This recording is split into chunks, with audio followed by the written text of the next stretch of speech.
Salut à toi, bienvenue sur ma chaîne. Aujourd'hui je vais t'expliquer comment je réalise la monture godille. C'est une monture que j'utilise très souvent à la pêche. C'est la monture que j'utilise pour pêcher la truite au verron manié. Je la trouve très solide et j'ai trouvé que le verron avec ce type de montage, il avait une nage très naturelle. Et vraiment on cherche pour la truite des animations proches du naturel. Et donc j'ai trouvé que ce montage était parfait. Je dirais pas que c'est le montage le plus rapide à effectuer. Je mets entre 5 et 10 minutes quand j'ai vraiment froid aux doigts pour réaliser ce type de montage. Donc c'est pas le montage le plus rapide, certes, mais pour moi c'est vraiment au profit d'une super discrétion et d'une super nage. Je te montre désormais le matériel qu'il faut. Tu vas voir, c'est pas très onéreux et il n'y a pas beaucoup de matériel. Alors pour réaliser la monture godille, il va vous falloir un hameçon triple. J'utilise ceux de la marque S-Horner Treble. Excusez mon anglais. Ça, c'est des hameçons de numéro 12. Voilà. J'utilise également des numéros 14 quand je pêche des plus grandes rivières et que je peux toucher des plus beaux poissons.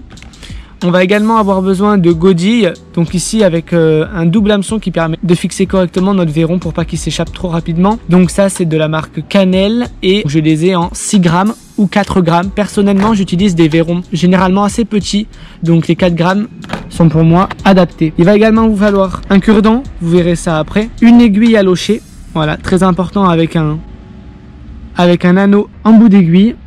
Également des ciseaux, donc moi je suis à la maison donc j'ai pris des ciseaux de cuisine, mais vous pouvez également utiliser un coupe-ongle ou des ciseaux de pêche. Il va vous falloir également votre bas de ligne, bien évidemment. Quand je pêche la truite, mon bas de ligne c'est en 20 centièmes. Et ensuite il va vous falloir des verrons. Donc là j'en ai un vivant et un mort. Bien évidemment je vais prendre le mort et je pêcherai avec le vivant au vif, ou je le remettrai dans le petit ruisseau juste derrière chez moi. On va commencer notre montage tout simplement par prendre notre bas de ligne dans la main et passer notre godille dans le bon sens, c'est-à-dire plastique vers le haut, et on passe notre montage godille dans le bas de ligne. Ensuite, c'est très simple, on va maintenant locher notre verron. Pour ça, on va avoir besoin d'une aiguille à locher. On va passer notre fil à l'intérieur de l'aiguille à locher. Une fois que notre fil est à l'intérieur de l'aiguille à locher, c'est très simple, on va en tirer environ 15 à 20 cm et on va tout simplement piquer notre verron. On passe notre aiguille donc dans la bouche du verron, voilà, pour ressortir au niveau des fesses. Voilà, donc correctement, voilà, parfait. Et ensuite, merci de se taire. Et là, on vient en fait tout simplement passer notre montage et on vient tirer correctement. Et voilà, là c'est parfait. On vient tirer notre fil, ce qui fait qu'on a notre verron maintenant qui est parfaitement loché sur notre bas de ligne. Il n'est pas du tout abîmé, c'est parfait.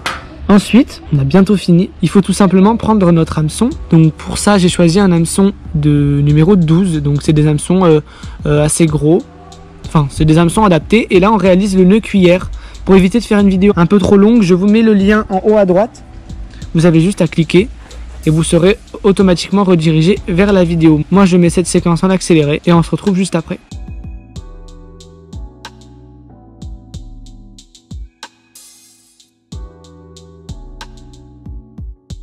Et donc on a bientôt terminé, il suffit juste de passer le plomb de la godille à l'intérieur du verron. C'est pour ça qu'on appelle un montage interne, puisqu'en fait le plomb est à l'intérieur du verron. Voilà, donc si on a des verrons un petit peu petits, c'est un peu compliqué parce qu'il faut rentrer correctement le plombage, mais ça se fait en insistant un petit peu.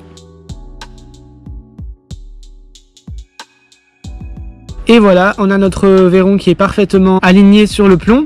On vient juste tout simplement maintenant, on a des petits pics, on vient les rentrer dans les joues. Alors, soit dans les joues, soit au niveau du cou et du front. Donc là, voilà.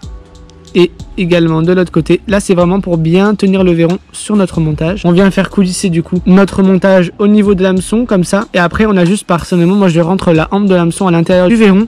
Et du coup, on a vraiment un verron qui est parfaitement présenté. Il suffit juste maintenant de prendre un cure-dent.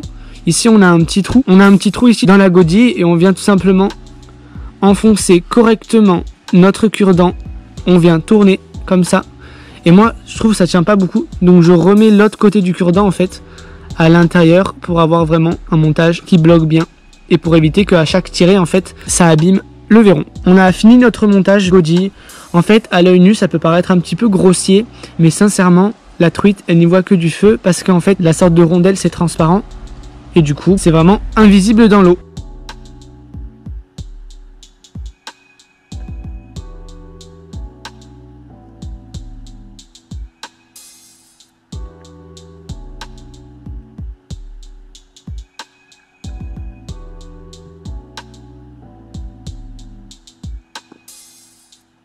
Comme tu l'as vu sur la vidéo, tu peux voir que ça nage très très bien. Désolé la couleur de l'eau, ma piscine est verte.